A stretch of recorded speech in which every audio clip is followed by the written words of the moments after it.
Hey everyone, and welcome to Linguist Rising. Today, we're diving into something that could completely change how we learn languages. We're asking the big question, can strapping on a headset and jumping into a virtual world actually be the key to fluency, especially for English learners? Let's get into it. For so long, language learning looked like this, right? All about textbooks, flashcards, memorization, a very flat, two-dimensional experience. But now, technology is offering something totally different, something dynamic, interactive, and, well, completely immersive. We're not just reading about a new place anymore. We can actually step right inside it. You know, the biggest struggle for most language learners isn't really about memorizing words. It's about finding a place to use them, a safe space where you can practice speaking without feeling judged or put on the spot. You can have perfect grammar, but actually talking to someone, that's a whole different ballgame. So could this technology finally be the thing that solves that problem and maybe even makes the old textbook obsolete? Okay, so to figure that out, here's our plan. First, we'll talk about this idea of an immersion revolution. Then, we'll dig into the science of why VR feels so effective. We'll take a look at what language learning in the metaverse actually looks like, and then, the big one, we'll check the research to see if it really works. And finally, we'll cover the challenges and what the future might hold. I want you to think of VR for language learning as a kind of flight simulator, but for conversation. It gives you this incredibly realistic, but also totally safe and repeatable environment to practice your skills. You get to crash and burn without any real-world consequences, so you're ready to fly when it really counts. It's all about practice in context. So what do we really mean when we say immersive VR? Well, it's a completely digital, three-dimensional world that you can move around in and interact with. But the absolute key here is to create this feeling of presence, that deep psychological sensation that you are actually there. Whether you're in a virtual coffee shop in London or an office in Tokyo, your brain starts to believe it. But here's the thing, the magic isn't just about the fancy tech. The reason VR seems to work so well is because it's built on some really solid theories from linguistics and psychology about how our brains are wired to learn. So let's talk about the science behind it. First up is something called situated learning theory. It's a simple but really powerful idea. We learn things better when we learn them in the real context where we're going to use them. And VR is like the perfect tool for this. Instead of learning passport and boarding pass from a list, you're physically standing in a virtual airport, using those words to check in for a flight. That connection between the word and the actual context, it's just so much stronger for your memory. And then we've got interactionist theory. This basically says that you don't really learn a language just by listening to it. You learn it by doing it, by communicating. It's all about that back and forth, asking questions, trying to understand, getting feedback. VR creates a playground for these kinds of interactions, whether it's with other students or with AI characters. And this leads to one of the biggest hurdles in language learning. Have you ever felt your mind just go completely blank when you try to speak to a native speaker? You know the words, but they just won't come out? Well, the linguist Stephen Krashen called this the affective filter. It's this idea that anxiety and self-consciousness literally create a mental wall that blocks learning. VR is so powerful because it helps lower that wall.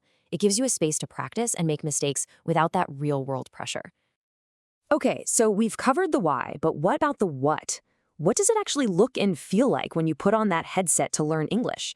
Let's take a peek inside some of the platforms that are making this happen right now. If you poke around online communities, places like Reddit, you'll see language learners buzzing about different apps.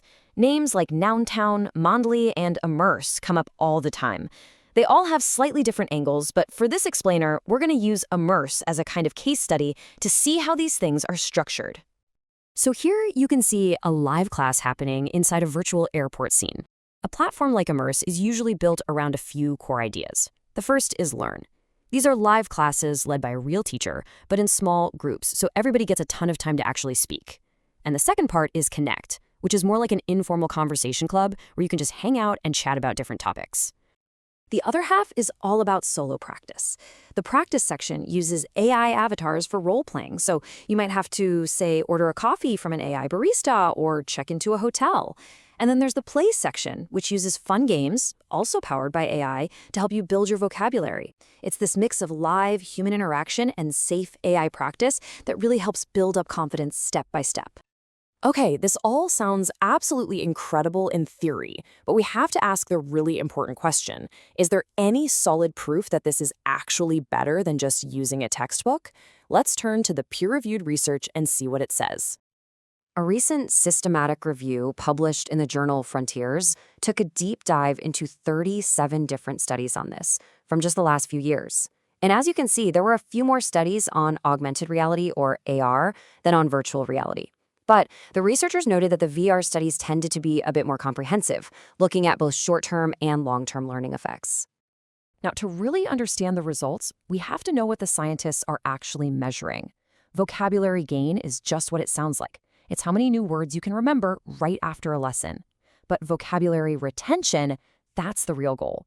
That's about being able to remember and use those words a week later or a month later. Retention means it's actually stuck in your long-term memory. So what's the verdict? Well, it's pretty exciting. The review found that pretty much across the board, learners who used VR had much bigger short-term vocabulary gains than learners using traditional methods. That immersive context really seems to help lock in new words initially. Now, the evidence for long-term retention is still growing. The promise is definitely there, but we just need more studies to really confirm that lasting impact.